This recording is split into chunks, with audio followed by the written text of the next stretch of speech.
Hello everyone, welcome to Study Right. In this video we will discuss about the NABARD. इस video में हम नाबार्ड के बारे में बात करेंगे। सेल्फ हेल्प ग्रुप क्या होता है, नैब फिट क्या होता है, आरआईडीएफ क्या होता है, जितने सारे इंपॉर्टेंट फैक्ट्स वगैरह हो सकते हैं नाबार्ड से रिलेटेड, जो कि आपके इंटरव्यू प्लस एग्जामिनेशन में काफ़ी मदद करेगा। So without further delay let's start the video. सबसे पहले हम नाबार्ड के फुल फॉर्म के बारे में बात करते हैं। National bank for agriculture and rural development इसका फुल फॉर्म होता है।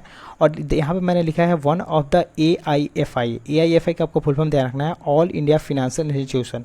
तो ये जो नाबार्ड है वो जो टोटल अभी इंडिया में 5 AIFI है उसमें से ही एक है ये नाबार्ड। और टोटल 5 कैसे है, तो पहले 4 हुआ करता था AIFI, ठीक है। उसमें कौन कौन हुआ करता था, तो पहले नाबार्ड, NHB, सिडबी और एग्जिम बैंक ही हुआ करता था। टोटल 4 AIFI, लेकिन अब 5वां बना है, उसका नाम है नैब फीड।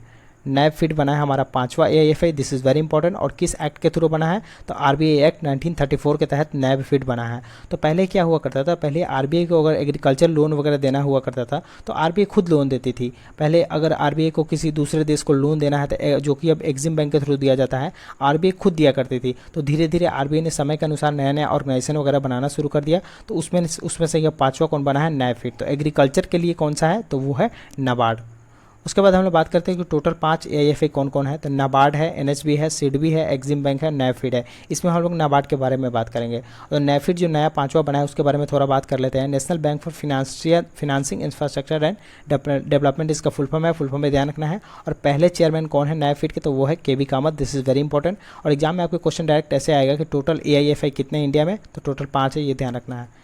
लोन कितना मतलब कैसे कैसे लोन देता है नाबार्ड, तो नाबार्ड 40% जो उनका अमाउंट होता है वो अर्बन एरियाज़ में देता है और 60% रूरल एरियाज़ में देता है। नाबार्ड जो है एग्रीकल्चर डेवलपमेंट के लिए, कॉटन इंडस्ट्री के प्रमोशन के लिए, आर्टिजन्स, वीवर वगैरह सबके रूरल एरियाज़ में इंडस्ट्रियल डेवलपमेंट के लिए काम करता है नाबार्ड। तो नाबार्ड का बेसिकली एम यही है कि वो रूरल एरियाज़ में डेवलपमेंट वगैरह करे, उसके लिए ही नाबार्ड काम करता है। अब हम लोग बात करें कि मतलब नाबार्ड जो है इस्टेब्लिश कब हुआ था, तो क्वेश्चन ऐसे आ सकता है कि नाबार्ड का एक्ट भी पूछा जा सकता है और नाबार्ड कब इस्टेब्लिश हुआ वो भी पूछा जा सकता है। तो दोनों ध्यान रखा है। अगर एक्ट के बारे में पूछे तो बताना है कि नाबार्ड एक्ट 1981 के तहत इस्टेब्लिश हुआ था और ये अपना ऑपरेशन चालू कब कर दिया, तो 12 जुलाई 1982 को ये इस्टेब्लिश किया गया। और जब नाबार्ड सबसे पहली बार बना तो उसमें पेडअप कैपिटल शुरू में कितना हुआ करता था, तो 100 करोड़। ये भी एग्जाम में क्वेश्चन आया है, इसलिए ये इंपॉर्टेंट है। और सबसे इंपॉर्टेंट ये है कि नाबार्ड किस कमेटी के कहने पर बनाया गया था, तो नाबार्ड की कमेटी का नाम है शिवरामन कमेटी। तो शिवरामन कमेटी के रिकमेंडेशन पे नाबार्ड का एस्टेब्लिशमेंट भारत में किया गया था।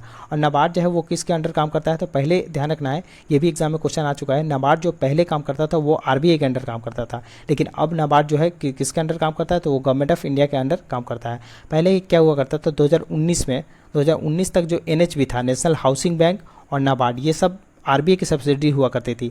लेकिन 2019 में RBI से नाबार्ड और NHB को गवर्नमेंट ऑफ इंडिया ने खरीद लिया। तब से नाबार्ड और NHB गवर्नमेंट ऑफ इंडिया के अंदर वर्क करता है। हेडक्वार्टर कहाँ है नाबार्ड का, तो हेडक्वार्टर है नाबार्ड का मुंबई में और इसके चेयरमैन है चिंतला गोविंदरा रोजुलू। टोटल सब्सिडरी की बात करें तो नाबार्ड की टोटल 7 सब्सिडरी है। आपसे एग्जाम में कुछ भी दे देगा और पूछेगा ये किसकी सब्सिडरी है, तो आपको ध्यान रखना है कि उसमें ऑप्शन रहेगा RBI, सिडबी, तो आपको मार्क करना है नाबार्ड। तो नाबार्ड के कौन कौन सब्सिडरी है, तो नैब कौन सा है, नैब फिन्स है, ABFL है, नैब किसान है, नैब वेंचर है, नैब फाउंडेशन है, नैब संरक्षण है। और ये जो नैब वेंचर और नैब संरक्षण है, ये दोनों इसलिए इंपॉर्टेंट है क्योंकि ये रिसेंटली बना था, नया है, ठीक है। तो ये सब ध्यान रखना है कि नाबार्ड की टोटल सब्सिडी कितनी है, 7 सब्सिडरी है।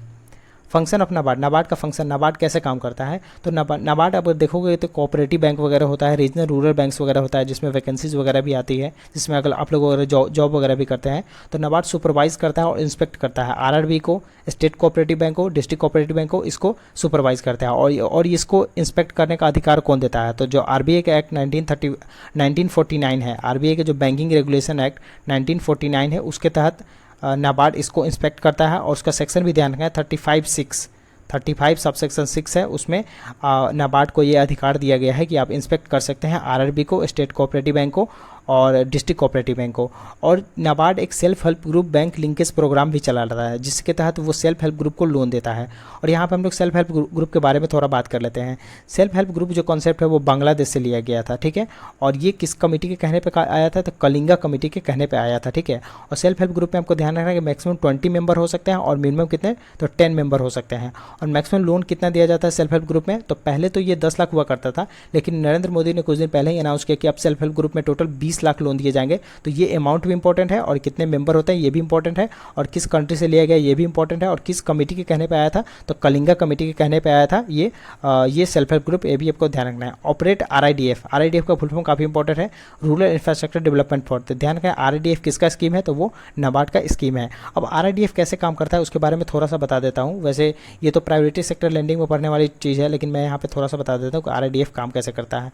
मान लो जैसे कि आरआईडीएफ में मनी वगैरह जो भी रहता है वो कहाँ पे यूज होता है, तो वो मनी यूज होता है गांव में, रूरल एरियाज़ में रोड लाइट वगैरह लगाने के लिए, स्कूल्स वगैरह, टॉयलेट वगैरह बनाने के लिए आरआईडीएफ के मनी का यूज होता है। देखो जैसे क्या होता है, बैंक वगैरह जो होता है उनको एएनबीसी फॉलो करना पड़ता है हमेशा। एएनबीसी का फुल फॉर्म ध्यान रखना है, adjusted net bank credit. Adjusted net bank credit ये बैंक को, हर बैंक को फॉलो करना होता है। तो क्या होता है, एएनबीसी का 40% जो अमाउंट होता है वो बैंक को देना होता है प्रायोरिटी सेक्टर लैंडिंग में। अगर प्रायोरिटी सेक्टर लैंडिंग में अगर एएनबीसी जो है उसमें अगर बैंक्स 40% दे नहीं पाती, मान लो ये 30% ही लोन दिया और 10% जो बच गया, तो 10% बैंक नहीं रखेगी। बैंक का जो 10% होगा एएनबीसी का वो चल जाएगा आरआईडीएफ में, और वही आरआईडीएफ आगे चल के बैंक उसका यूज़ करती है कहाँ पे, आरआईडीएफ नाबार्ड यूज़ करेगा कहाँ पे, तो रूरल इंफ्रास्ट्रक्चर के डेवलपमेंट के लिए नाबार्ड उसको यूज़ करेगा। तो इस वीडियो में इतना ही। आने वाले वीडियो में हम और क्वेश्चन को देखेंगे और सारे टॉपिक्स डिस्कस करेंगे। I hope you understood about the NABARD. So goodbye, see you in the next video, and do like the video and also subscribe to the channel and share with a friend. Goodbye, see you in the next video.